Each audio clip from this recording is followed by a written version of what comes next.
Ang Ginoo manaa kaninyo. Manaa usab kanimo. Pagbasa gikan sa Santos nga Ebanghelyo sumala ni Juan. Himayaon ikaw, O Ginoo. Human niini mibalik si Jesus pagtabok sa lanaw sa Galilea o lanaw sa Tiberias. Misunod kaniya ang daghan kaayong tao kay nakita manila ang mga milagro sa iyang pag-ayo sa mga masakitod. Mitunga si Jesus sa usa ka bungtod ug milingkod didto uban sa iyang mga tinun-an. Niadtong higayuna duol na ang pangilin sa pagsaylo. Unya mitan-aw si Jesus sa iyang palibot ug sa pagkakita niya sa daghang mga tao nga nagpaingon kaniya, miingon siya kang Felipe, asa man kita makapalit og igong pagkaon alang niining mga tao. Gisulti niya kini aron pagsulay kang Felipe, apan ang tinuod mao nga nahibalo na siya kung unsay iyang buhaton. Si Felipe mitubag, bisag mo palit kitag pan nga bilig duha kagatos ka denaryo, dili paigo nga ipakaon niining mga tawhana. Usa sa iyang mga tinun-an nga si Andres, igsuon ni Simon Pedro, mingon kang Hesus, ani ay batang lalaki dinhi nga may 5 kapan nga sibada ug 2 ka isda. Apan mag-unsa man kini alang niining tanang tao. Si Jesus miingon kanila, palingkura ang mga tao. May daghang balili ni adtong dapita. Busa ng lingkod ang mga tao nga may gidaghanon nga mga 5,000. Unya gikuha ni Jesus ang pan, gipasalamatan niya ang Dios o giapod-apod niya kini ngadto sa mga tao. Mauusab kini ang iyang gibuhat sa isda ug silang tanan nakakaon kutob sa ilang gusto. Sa nangabusog na silang tanan, miingon siya sa iyang mga tinun-an, hipusa ninyo ang mga salin aron walay mausik.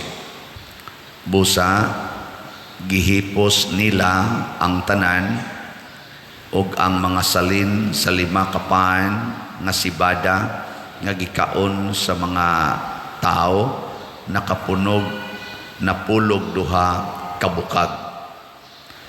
Sa pagkakita sa mga tao sa milagro nga nabuhat ni Jesus, miingon sila, sa walay duha-duha siya gayod ang propeta nga moanhi sa kalibutan. Nakamatikod si Jesus nga muduol sila kaniya og kuhaon siya aron pugson nga mahimong ilang hari. Busa mibalik siya nga nag-inusara ngadto sa kabungturan. Ang Ebanghelyo sa Ginoo. Dahigon ikaw, O Kristo.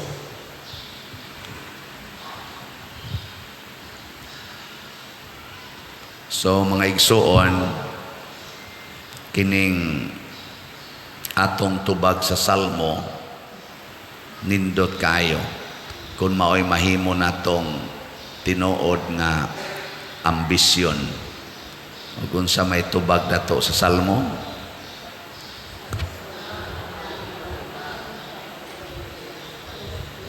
Kusga. Usa ka butang ang akong gipangita, ang pagpuyo diha sa balay sa Ginoo. Unsa may inyong gipangita ron nga naamoy house and lot din his kalibutan o dito sa langit? Dili ba mo mangigi sa inyong balay? Dili ba mo magsigig huna-huna sa pagpanindot sa inyong balay? Dili ba mo mga saba sa inyong mga kuyog sa balay kung hugaw-hugawan ang inyong balay? Nahilom na. Mao ni atong sayop kay porti natong maningkamot sa pagpangitag balay dinhi sa kalibutan. Sige pag yung pangandoy sa pagpanindot sa atong balay dinhi sa kalibutan. Pero nakalimot nga ang Tinuo di ay balay, ang balay sa Ginoo. Nga kita di ay tanan, kini di ay gitawag og kaluwasan. Ang pasabot di ani nga kita makapuyo na sa balay sa Ginoo. Gilingay mong tupad. Ing naadto ta puyo dito ha. Ing na ba? Ing naadto ta puyo. Nya unsa may buhaton aning atong balay dinhi? Matud pa ni Kristo, ibaligya ng tanan niya ang halin ipalit og slat. Oh, nga naman kay ang slat gamiton sa paghatag ngadto sa mga nanginahanglan. Ana mo na simbolik sa pagbaligya sa balay kining bata nga nagda og 5 ka pan og 2 ka isda.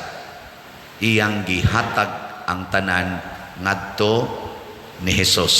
Nga naman adtong adlawa, adtong higayuna, si Hesus maoy kabos. Wa siya'y pan, pero gusto siyang mupakaon adtong 5,000 ka mga tao. Pero wa siya'y iya. Iyang apostoles, si Felipe, iyang giingnan asam tagpan, kay ako ning pakanon kining mga tawhana. Siya asam sa tapalit ana, Lord. Aw niya no'y bata dinhi nga na ay 5 ka pan o 2 ka isda. Siya pangiyo ato ngayo siya sa may nahitabo sa nangatog na mo ang nahitabo nabusog sa pagkaon ang mga 5,000 ka tao na sobrahan pagyog 12 ka bukag ang pan nga 5 ka buok ug ang isda nga 2 ka buok. Sa may pasabot ani nga kon kita di ay mutuman gid aning gisultis Ginoo nga ibaligya ang tanan ug ang halin ihatag sa mga kabos, kitang tanan mabusog sobra pa. Pero gusto na kita maghimog atong balay nya proteksyonan gid nato atong balay, punon gid nato ang atong balay sa atong mga kunuhay grasya, mag-anam gyud kabati ang atong kinabuhi. Pirmi natang magkrisis, pirmi natang ma-stress, pirmi natang maggubot ug maggubat. Mo ni karon gusto man sa rasya nga punon gyud ang iyang balay sa iyang mga kabtangan.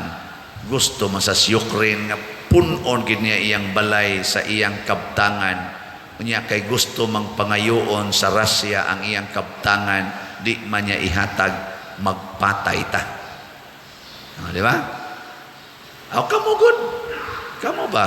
Pila naman kabuk inyong nahibawan nga managsuon na ay grasya nga kabilin sa ilang ginikanan, labi na ginang yuta, nga na nag-away, nagkinihaay, wak na magtagdanay.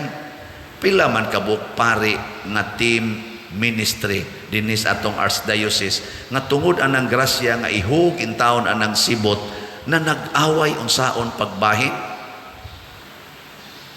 Ambot mga madre nag-away bisa na sila.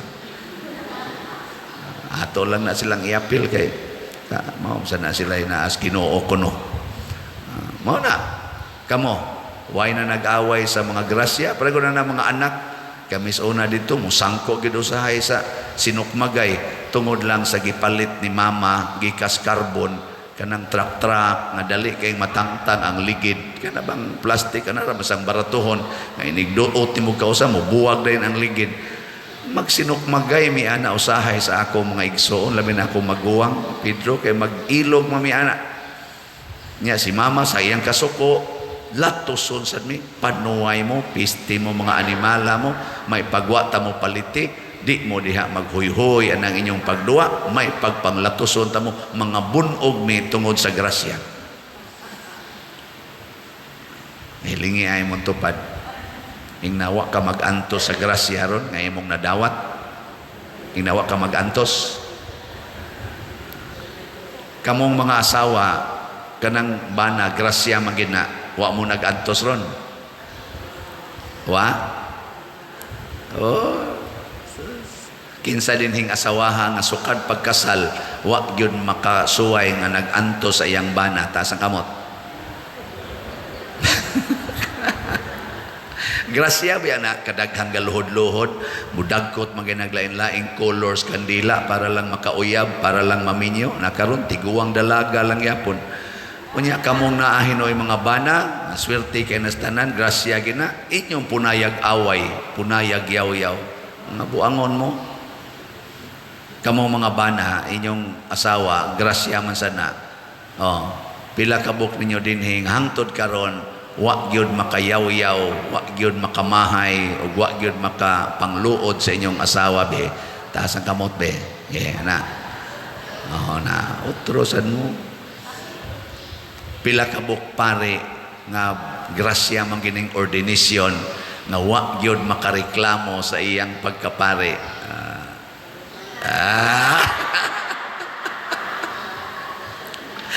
Istorya agas-agas pa among luha inikanta misa kana bang una na mong misa ba agas-agas pa among luha dili jud ko tapos nining dako kay grasyang gihatag sa Ginoo kanako. Salamat ninyo, salamat sa kong ginikanan, salamat sa mga benefactors, mga formators nga gihimong instrumento sa Ginoo alang nining dako kay grasya nga bisag dili takos gihatag sa Ginoo kanako. Yeah. Butang bitag assignment ka 50 pesos sa collection. Muadtos obispo ibisya po sa may saha na kung ibutang man kunin mo aning mong assignment. Oh, unsa ka diya? Ibutang bitas prisuhan katong akong assignment da hilak lagi ko. Sa may saha na ko Lord nga gibutang man ko aning assignment. Napu naman ta ko katuig sa akong pagkapari. Nya 50 anyos na ang akong edad. What ako kung ma-assign og parokya nya graduate baya ko UST kana sila dinhira na ako UST magna cum laude ko dito napadyog ko'y canon law nya anhira ko sa prisuhan pakauwaw ni nana ko hilak-hilak ko ingnan bitapos Ginoo. Unsa man imong ambisyon kadtong ni-resign ka sa imong gitrabahuan kadtong gibuwagan to nimo imong uyab wa na nimo pangasawa gibiyaan pagid nimo imong pamilya nga ikay breadwinner nya imong papa paralyzed imong maguwang paralyzed gibiyaan pagid nimo ang pagpangalagad sa Simbahas Guadalupe nga porte naman imong daghana dito nindot kayong mga organisations unsa man rason ato nako magpari niya karon unsa naman ka nako pare ang gahilak-hilak kanang buanga ka kulikta day imong giuna-una assignment day imong giuna-una sus mura ko giwaswasan sa kuan mura ko giwaswasan sa kalipay ba ningon day ko Lord pasaylo adyo kong nagmahay-mahay ko pagkanindot day ni akong pagkapari. So good karon Lord, bisag ibutang pa kog Bartolina, okay ra gyud basta pari ko. To, wa na ko mga ambisyon kani dinhi, wa na ko mga ambisyon ani. Ma-assign ko dinhi. Gusto na lang ko adto na las prisuhan gyud. Ana, sus gibutang bitaw ko diri, purti na sa nakong hilak na biyaan ako ang prison ministry. Pero karon di na sa kumbalik. Ingon ko, lahi sa gidi ay ang parokya. Pero, mo lagi na, ang balay sa Ginoo, mo atong ambisyonon. Asa man ni masinati ang balay sa Ginoo sa atong gugma sa pagtuman o pagsunod sa iyang binuhatan. Muna ang mga apostoles kaniadto, managan sila, manago sila, kay hadlok silang paantuson, hadlok silang patyon, sa nagpatay ni Kristo nga mao ang mga Hudiyo. Pero karon tanawa gipangpriso gilatos nagsigi na og awit og pasalamat Ginoo salamat nga gihimo minimong takos nga moantos alang kanimo pasabot nga nagpuyo na kos kinabuhi nga imong gipuy-an. So kining pag-antos nato dinis kalibutan, kining kawadon, mga sakit, mga kasakit, mao diay ang pagpuyo sa balay sa Ginoo. Kay mao man ni ang balay sa Ginoo dinhis kalibutan, na ay kasakit, naa ang kakabos, naa ang mga panglutos, naa ang mga problema nga bisag wa kay problema ikay hanukan sa problema sa kalibutan. Pag tinarong usa ka kaigsoon 12 mo kabuok nya ikaw magtinarong ka, ikaw mo'y hanukan aning 11. Gabantay mo ana? Na. Maningkamot kag maayo nya tinarong manggihatagon ka, ikay hanukan. Abisan ganig pare magtinarong, mao'y hanukan sa tanang fundraising. San Pito na yun, Pader, ani mo'y head ani nga moong fundraising. Manggihatagon na daw, sige, Bishop, okay ra jud kayo. Ana. Nya og isipan pag yun, parihatong ako mo'y gihead atong kapilinya, nya gihunong nato atong fundraising dire, moingon jud ko, na magani uban diha dagpo kay parokya, di man hinuon mo'y pasolisiton anang igasto anang kapilinya. Ako manudiring ka umud-umud pas kalisod. Hawa ko ana, ingon ko mao ni sige, asos nang gawas ang murag mga milagro na experience nato ang mga milagro. So kung maliwat dayta ni Kristo nga hatag tanan way limit, ma-experience ang milagro. Muna si San Vicente Ferrer, hatag masad tanan way limit, nahimo gud siyang tinubdan sa kahiusahan o kauswagan sa katawhan. Ngunang daghan kay tag nabuhat dinhi tungod kay hatag tanan, napiksan pa hapit tanan gyud nga nagkalisod sad ba nga mga parokya o mga communities. Nagpasabot ba ning 40 ginatong datua dinhi, wala oy 5 ra gyud kapan og 2 ka isda ang nia nato. Kaso lang, gihatag lang nato sa Ginoo. O ang Ginoo mo ay nigamit ni ini. Paggamit na sa Ginoo, purti ng nindutas epekto. Muna, kagabi ilang, diha, ato mga teachers, sus nindutas ilang presentation, teachers night, karon na sad, youth night. Nya ugma, Christian disco. Daghan ng pagkaon, daghan kayong pagkaon. Lingaw sad kay sila. Kadto pa ko nakakita nga naa day mga maestra nga mga hilumon kay gnaong dinhi manimba, purti madeng kiata manayaw. Nakumura man sa din sila wild kayo ka mga demure man kay ngadto mag simbahan mura man di kabuak og plato, purti maday ka wild ani nila manayaw. Di para bagyon mangundang. Kaingon ko ba kadindo tanahon. Yang anong nahitabo man to tungod aning sige ninyong palit og slots. Pila ra man ginang 5 ka buok isda. Tingali mga 100 pesos. Nya mao na atong gibaligya nga slot sa kaning atong GPHJ para sa atong pista ang God's protection, healing and joy. Tag 100 ra ni per slot. Mura ra ni siya mumho sa atong kinabuhi. Pero atong itampo, mo to, nakahimo tagdagko kayo nga mga events. Magsigig honghong nako ang mga kapitan o mga officer sa atong LGU, mga barangay nga natupad nako dito. Karon pag gininhitabo pa der. Karon pag gininhitabo. Amot ka mo, nahitabo na ba ni dini? Karon pag gininhitabo. Siya grabe hagid pa der, no? Ana sila. Nakutungod lagi ni sa slot. Muna kamong namalit og slot, punon sad mo sa Ginoo, makapakaon sad mo og 5,000, masubraan pag yung 12 ka bukag. So pila na may update sa atong slot karon.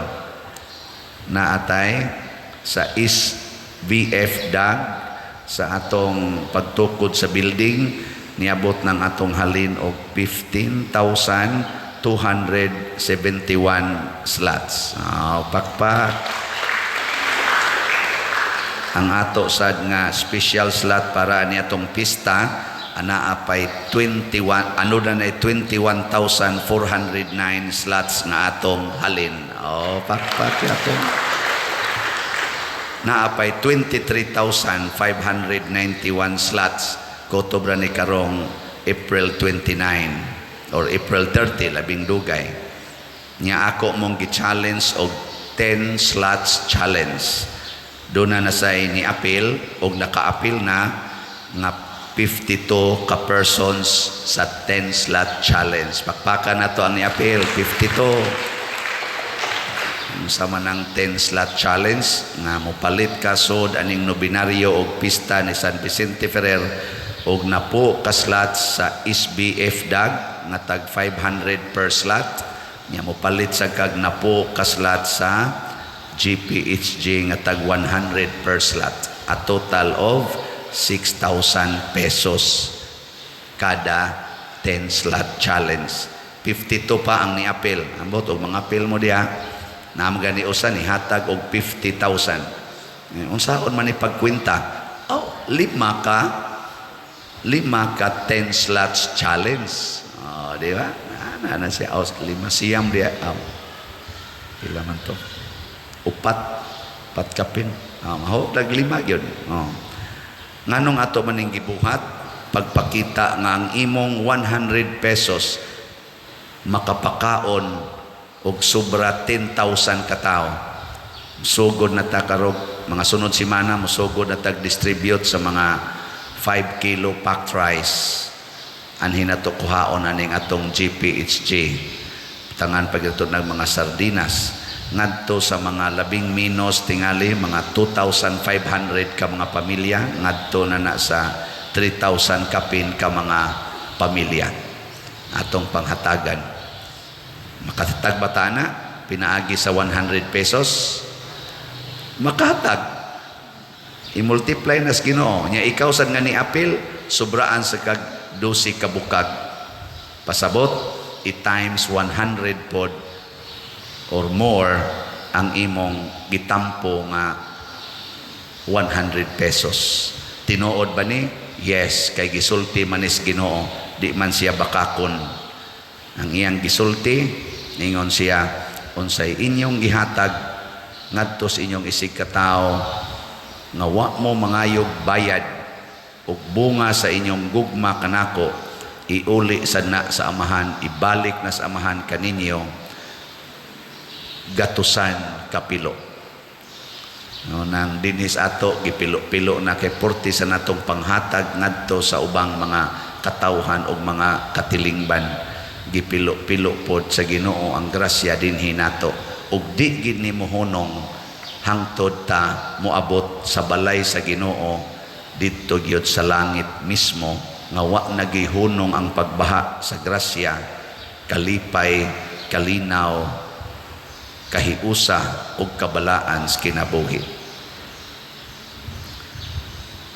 By the way, na adi tay i-announce katong scammer, ambot na ko ana ba to na record na to dong atong ipakita ni share pod ni sa atong grasya pero sa yawan on man nga paagi mo na ang communication, mo na ang account na asad siya dihay reply ter ang gigamit yon nga aning picture, akong picture niya ang account name ana Father Siano niya naasay ni communicate nga maura gini akong mahatag sa dako na kining ikatabang ter niya kana pag yung nikuan kana na ang nakahatag ngadto niya nang imbitar pag nagdaghang mga kauban niya nga manghatag pinaagi anang tawhana kana si iyangan anak kay si